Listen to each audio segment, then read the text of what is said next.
Hello! This might be an extremely long video, but this is the first video involving our new terrain, which is a cartoon cel-shaded style icy mountain mine sort of situation. Right now we just have the outside sort of done.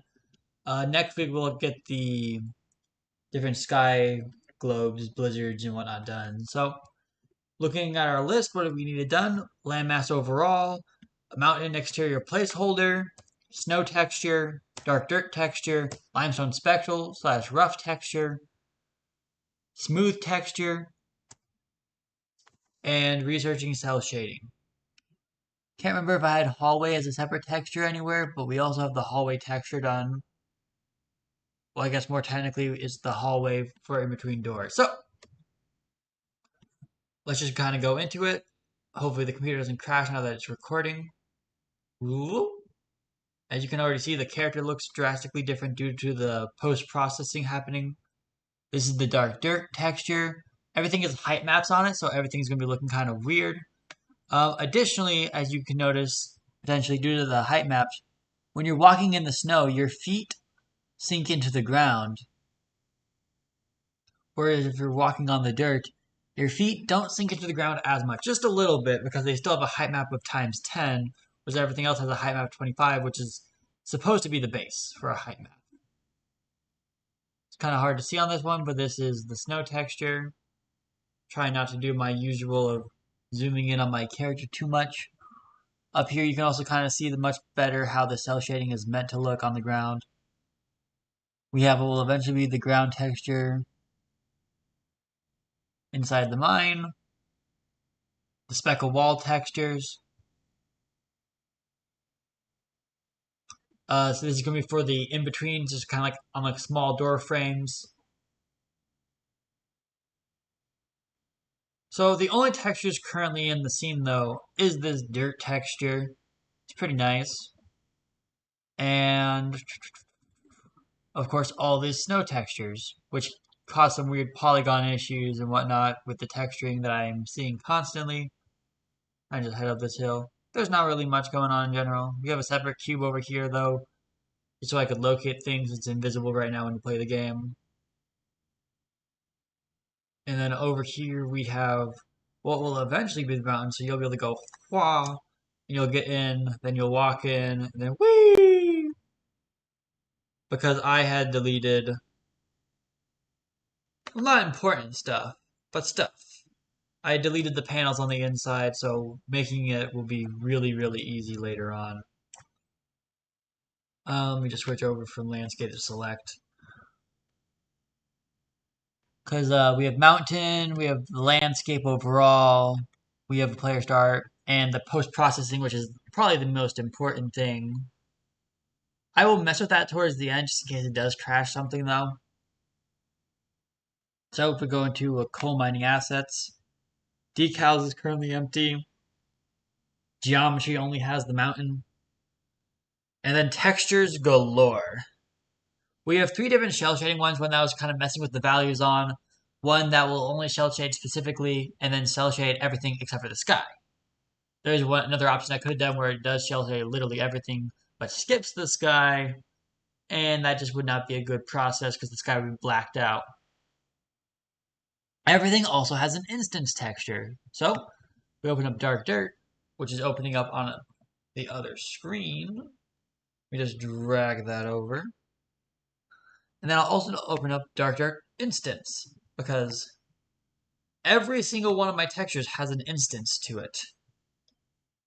Even though this dark dirt is not really used anymore, because you'll see later, this is everything that goes into it. We have all these freaking multipliers over here that allow you to multiply and divide and append, rotate. This is so you can change the UV density and rotation of the UVs. So it goes into everything else. Roughness multiplier. We have a divider to make the things darker because the way it kind of goes to the cell shader, it needs to be darker, or otherwise it looks so much brighter. Normal maps. We even have height maps now going into things. And then the instance, of course, just has all these other ones that you can then mess around with. I mess around with the roughness multiplier, the rotate, the U, the V, which then I had to redo at some point, so That's fun. I'll just go to the other big one, snow. Get snow textures in there. Once again, very similar situation. It's the same basic layout. The multipliers are probably a little bit different, but everything's here, still dividing by 4, still multiplying, all that good stuff. And then boom, this one we did a lot of messing around with, so it's all lumpy and big. So we have a height of 25, we have roughness of 30, rotate of basically half, and U and a V also at a 0.5. So that's just gonna be a common thing with a lot of these things, just making them work in different ways. The only one that's really unique is actually the floor one. But before that, I will just go ahead and go into ground multiple and ground multiple instance. This is what we used for the actual floor. This is what we used to do all the painting. Follow the tutorial to make this.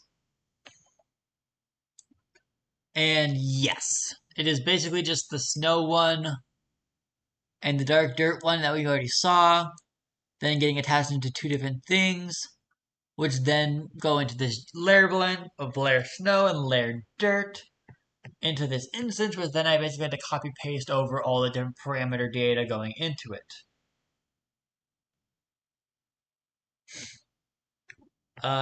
From there, we'll go to hallway texture, just because it's the next available one. From here, I'll actually just open up all the other ones, because none of these are too extreme or too big or anything. Um, hallway. For a lot of my instance things, I will just use kind of acronyms per se of different things. But this is what the hallway one looks like. Once again, very same situation, kind of happening with all of them. Kind of looks in a weird situation right now because it's not meant to be on anything like that. If it's on a square, it makes a bit more sense, though you get something weird like that happening until you rotate it around. The movement looks a bit more normal. And then this is just the instance. I didn't mess around with any of the parameters, but it's there in case I want to in the future. Boom, boom. Limestone floors. Once again, same situation. We have all this stuff going on, which then goes to reference multiplier, yada yada, different UV rotation stuff. I guess I didn't copy paste the comment when I did that one. And then the limestone wall instance, which is set actually at an angle, and the U is multiplied differently than the V. So this is the unique one that I was mentioning. So if I make that into a square though, you can see how things are going diagonal. And a lot of the normal maps and whatnot don't really hold as true once I go into cell shading, so a lot of that effort got taken away. Height maps are really cool though. That's the first time I've done them in anything, so that's that. Going into the wall. The wall. We have once again all this going for us. And then boom. Once again, parameters, none of which really got messed around with. I just activated them. Then we go back into the game. Save. Just for the fun of it now, post, I will kind of just show things, shell shade material. The only things that are still shell shaded is this. This is what the world looks like normally. So honestly, pretty tragic. This is not how my world is meant to look, though. It honestly still looks relatively fine. Some materials are still darker than they should be. You have instances like this where you'd have to go render. Let me just, oh, so I was doing that and then I was pressing that. So boop, go here. And if you did render on it, post, maybe render is not the right thing. Oh, I see, because we're in the rendering section. Render, which would be weird that this isn't in that.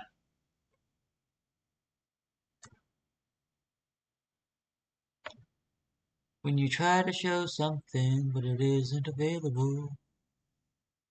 What is it I want?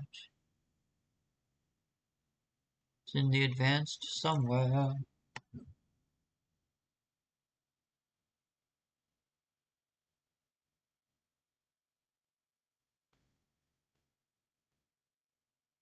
Interesting, interesting, interesting. Oh, it's probably custom. Yep. Custom render depth. Okay. We turn that off, then boom, you get to see the normal texture again. Chilling on this cube. Turn it back on. Turn this one off. See the normal snow texture. Has a lot of various bumpings going on for it. Usually what I've done. Boom. Once again, you can see the weird texture because I had made these without really thinking about the normal maps. And then I went through and made all the normal maps, height maps, and all that shenaniganery. Turn that back on. Turn this off. Turn it on. And then, I guess I don't know why I did that one so quickly for no reason. Give you at least a decent look at it. Before I move on just to this one. Turn that one back on. And then boom.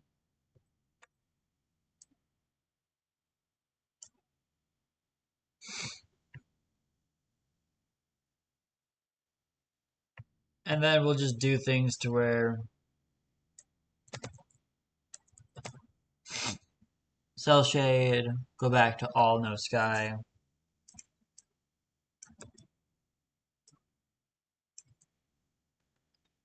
And that may or may not be it, but that is at least it on that. So let's just double check. Landmass 4 overall? Yes. Mountain exterior placeholder? Definitely. Snow texture? Oh yes. Dark dirt texture? For sure. Limestone speckle? It is there. Same with the smooth. And I did plenty of research into the cell shading. Let me just pull this up. Because these are the videos in regards to cell shading. One of which is 30 minutes. This one's an hour and a half. And this one, which I followed most closely, actually is 11 minutes. Though I am maybe going to go back and retry to try to make a post processor of this one. I don't think the cartoon look from this will be as good. They mentioned it more like Breath of the Wild. It's closer to like a Borderlands thing, to where it goes really well with this outline. This outline, though, looks really good. Hour and a half video, so it'll probably take me 2 to 3 hours to finish it. So that may or may not be the plan. I've been working since 5:50, so a lot of hours this week, yada yada. Just a lot of research in general. Look at the folder. Week 2, mountain proxy, textures, dark dirt, all that stuff. We went into Painter for a little bit. We did a lot of sampler as well. But that was kind of how we made our textures going to snow. A lot of them don't have much going to them. You can see there was multiple attempts at fixing this one. I took a bit, but bringing it into Painter then let me kind of move things around and realize there was the edges that were messing things up and nothing in the middle, so I had to just offset it and then fix it in Photoshop that way. A lot of these don't have too many maps, but these ones are for the use of normal maps. Though overall, it was kind of just a matter of throwing them into Unreal and messing with a lot of the properties there, especially since we're relying so heavily on the cell shader post processor. But that is everything for this video. Thank you for watching and listening.